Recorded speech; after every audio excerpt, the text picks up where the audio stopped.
Hello students, welcome to Radian learning.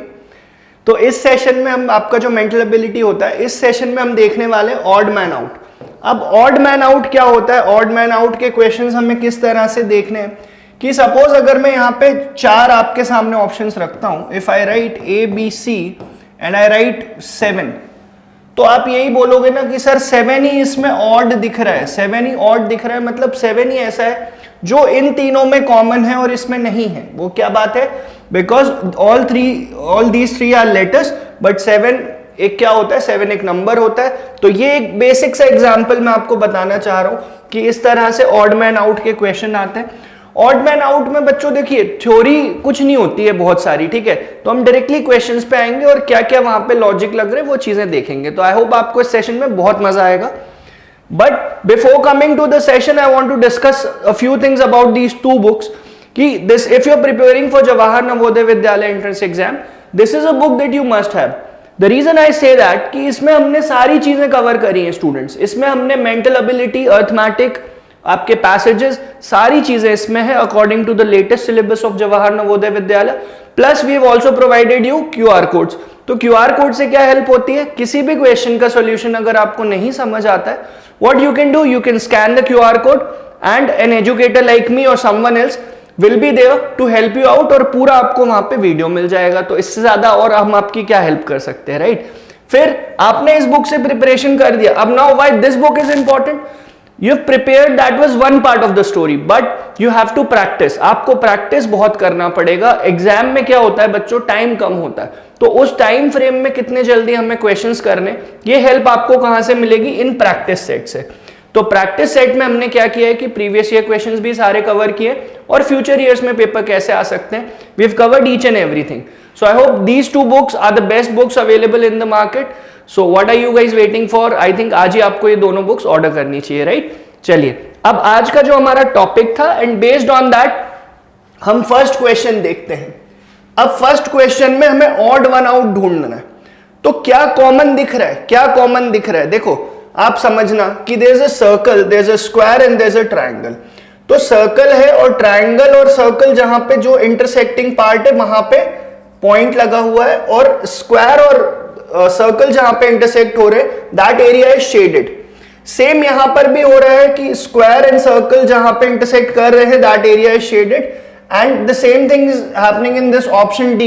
But when it comes to option B, what pattern are they following कि triangle और circle का area जो common area है उसको shade कर दिया है। So this is the odd one out. This is the odd one out among the given 4 options.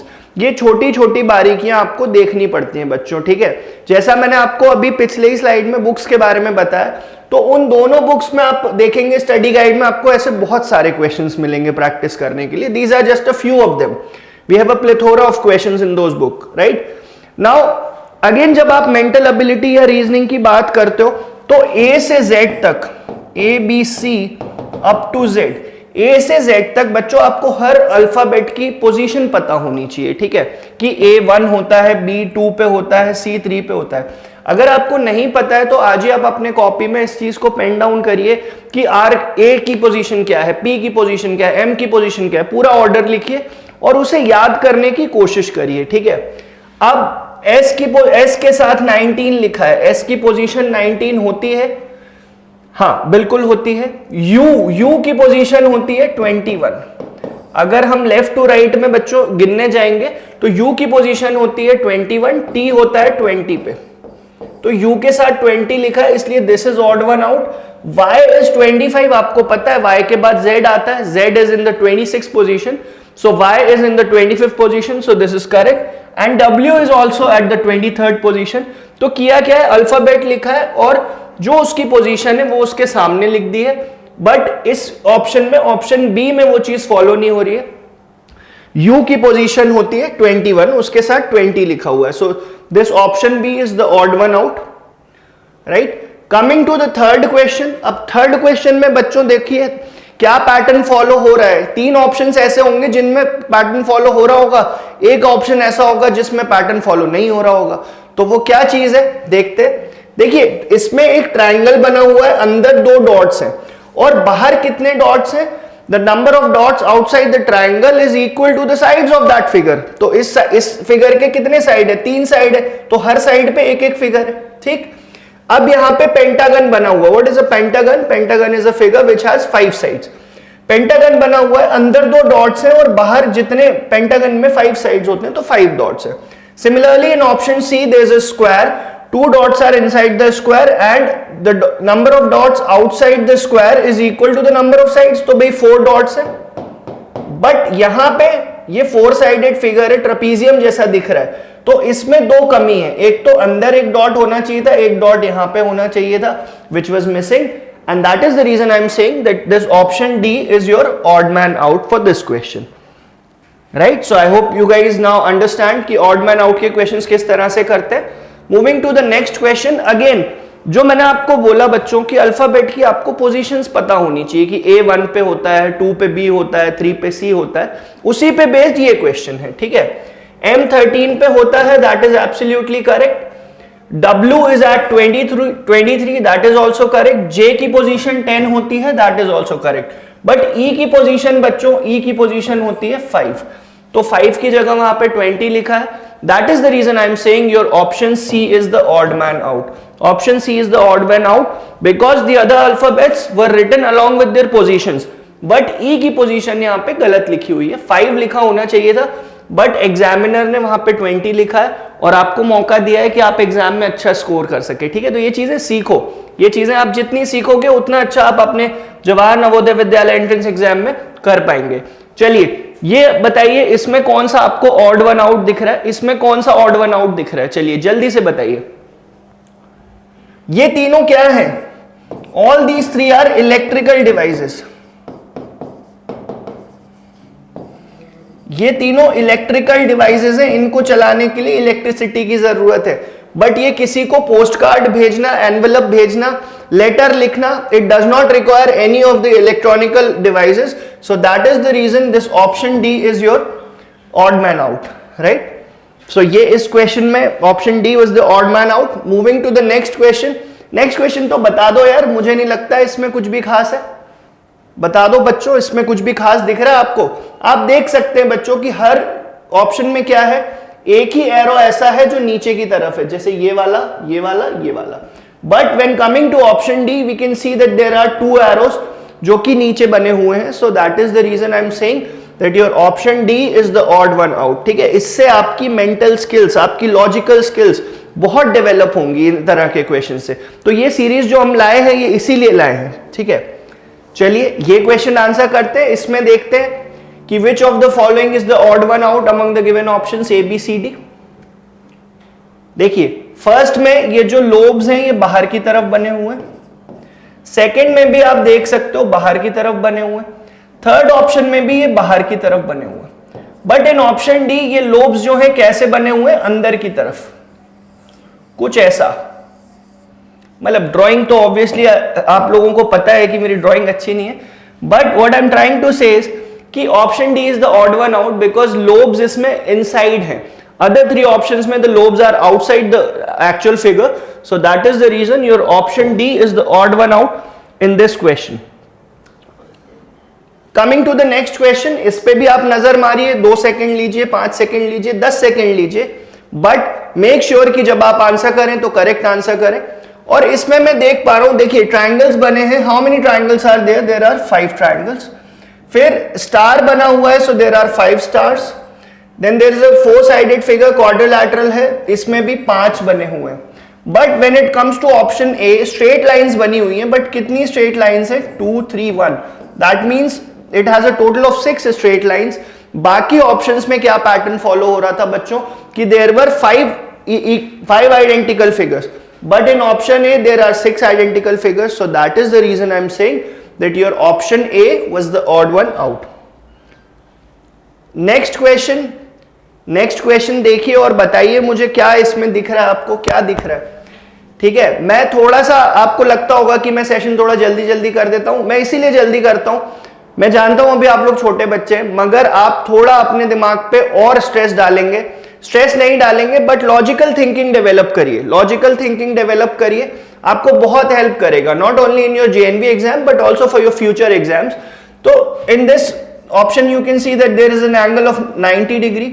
Here there is a straight angle of 180 degree. Here again in option C there is an angle of 90 degree. यहाँ पे भी 90 degree. So in options A, C and D there is an angle of 90 degree between the minute hand and the hour hand of the clock. ठीक है, minute hand और hour hand के बीच में 90 degree का angle है.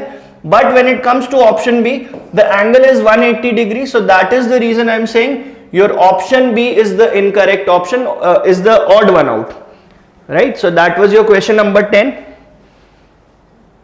चलिए इसको answer करते हैं. इसमें बताइए इसमें क्या ऑड वन आउट लग रहा है. देखो बच्चों देख के ही समझ में आता है. इसमें हम समझ सकते हैं कि स्क्वायर है, स्क्वायर के अंदर एक छोटा स्क्वायर है. ट्राइंगल है and there is a small triangle inside that triangle. Hexagon है, hexagon is a figure which has 6 sides. A 6 sided figure is known as a hexagon. So hexagon है, hexagon के inside भी एक छोटा सा hexagon दे रखा है. बट पेंटागन के अंदर स्क्वायर बना रखा है. होना क्या चाहिए था, ये फिगर कैसा बनना चाहिए था. ये फिगर कुछ इस तरह से बनना चाहिए था बच्चों, ऐसा. But instead they have put a square inside the pentagon. So that is the reason your option D is incorrect, right. चलिए नेक्स्ट क्वेश्चन देखते हैं. अब ये तो बता दो इसमें क्या दिक्कत है. इसमें कोई दिक्कत नहीं होनी चाहिए कि ये फोन, मोबाइल फोन और किसी को लेटर लिखना, these all are ways to communicate. किसी से कम्युनिकेट करने के लिए, बात करने के लिए यूज किया जाता है. But on the other hand this is an almirah. This is an almirah, so that is the reason this is odd one out among the given options. ठीक है, given options में बाकी तीन क्या थे, कम्युनिकेशन के लिए यूज करते थे. But almirah is not something which we use to communicate. चलिए नेक्स्ट आपके रुपी नोट्स बने हुए हैं. यहाँ पे रुपी नोट्स बने हुए हैं. ये 100 रुपी नोट है, ये this is a 200 rupee note, this is a 500 rupee note, this is a 350 rupee note. अब बच्चों आप लोग भले ही छोटे हो मगर आपको इतना तो पता होगा कि 350 का कोई नोट नहीं होता है. So that is the reason ये ऑप्शन सी जो है ये आपका ऑड वन आउट है इन दिस केस. इस क्वेश्चन में बताइए इसमें क्या ऑड वन आउट दिख रहा है इस फिगर में. Try to figure it out. देखिए जो बाहर के नोट्स है ना उसमें ऐसा हार्ट शेप बना हुआ है. इसमें भी बना हुआ है, इसमें भी बना हुआ है और इसमें भी बना हुआ है. But in this option heart shape नहीं बना है, कुछ अलग सा ऐसा बना हुआ है. ठीक है, so that is the reason आपका ये बी जो है यही ऑड वन आउट है. Your option B is odd one out. Reason being बाहर पैटर्न ए में, सी में, डी में जो पैटर्न है वो सिमिलर है. But when it comes to option B the pattern is a bit different. So that is the reason ये आपका ऑड वन आउट है. 16th जल्दी से ये भी आपको याद होना चाहिए. किस मंथ में कितने डेज होते हैं, किस मंथ में कितने डेज होते हैं.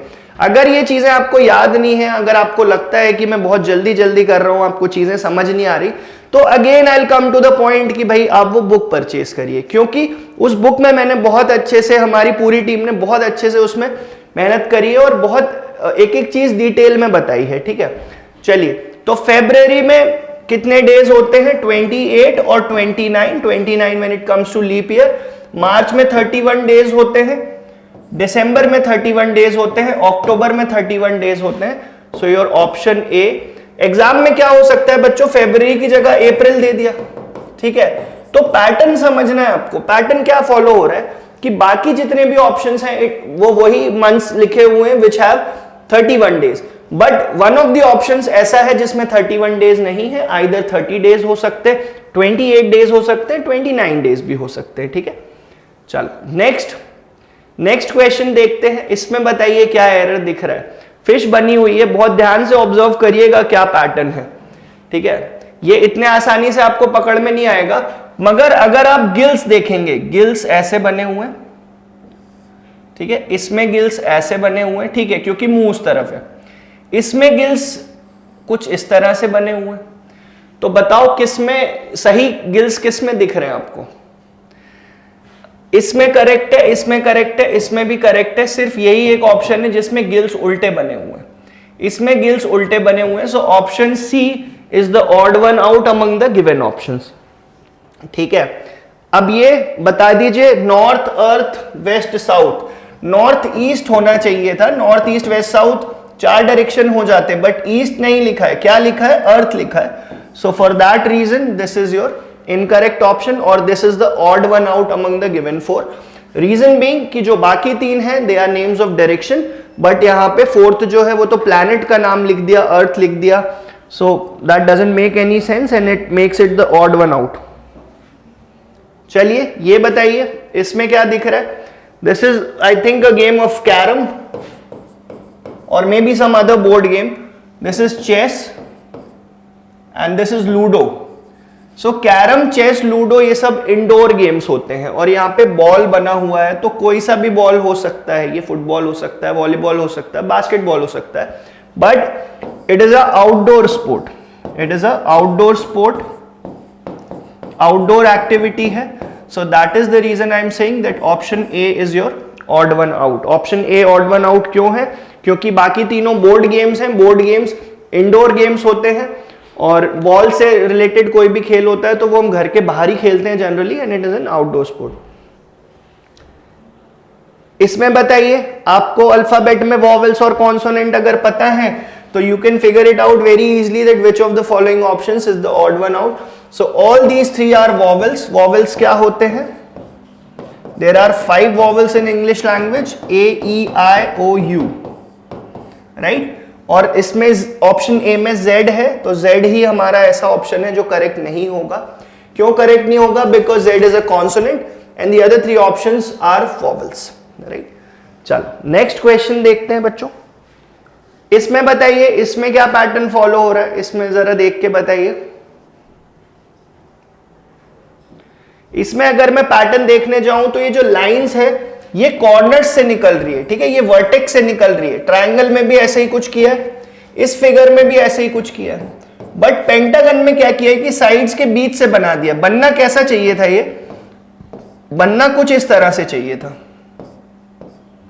ऐसा, बट इन्होंने बनाया कैसा है, इंस्टेड कुछ इस तरह का.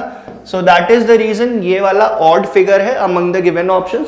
सो your option C is odd, right. And now coming to the last question of today's session. मुझे पूरी उम्मीद है आपको बहुत मजा आया होगा और लास्ट क्वेश्चन अगर आप देख रहे हो तो आपको ऑड वन आउट में अब मुझे नहीं लगता ज्यादा दिक्कत होनी चाहिए, मगर आपको और प्रैक्टिस की जरूरत तो जरूर है. तो प्रैक्टिस आपको कहां से करना है, हमारी बुक से करना है, जो मैंने आपको सेशन के स्टार्टिंग में जिस बुक के बारे में बताया था. यहां पे हम डाइस के कौन कौन से फेसेस देख पा रहे हैं, 1 है, 4 है और 5 है. In option B we can see 1, 2 and 3. In option C again we have 1, 4 and 5, and in option D we have 1, 4 and 5. So now I guess it is very easy for you to figure it out कि इसमें odd one क्या है, and your option B is the odd one out. Why am I saying that? Option B odd क्यों है, क्योंकि इसमें dice के faces 1, 2, 3 दिख रहे हैं और अदर ऑप्शंस में डाइस के फेसेस 1, 4, 5 दिख रहे हैं, right. And that was all for today's session. Odd one out में मुझे पूरी उम्मीद है आपको बहुत मजा आया होगा. मुझे कमेंट्स में लिख के जरूर बताना, और आपको और प्रैक्टिस करनी है तो उसके लिए आप हमारी बुक्स परचेज कर सकते हैं. Thank you students.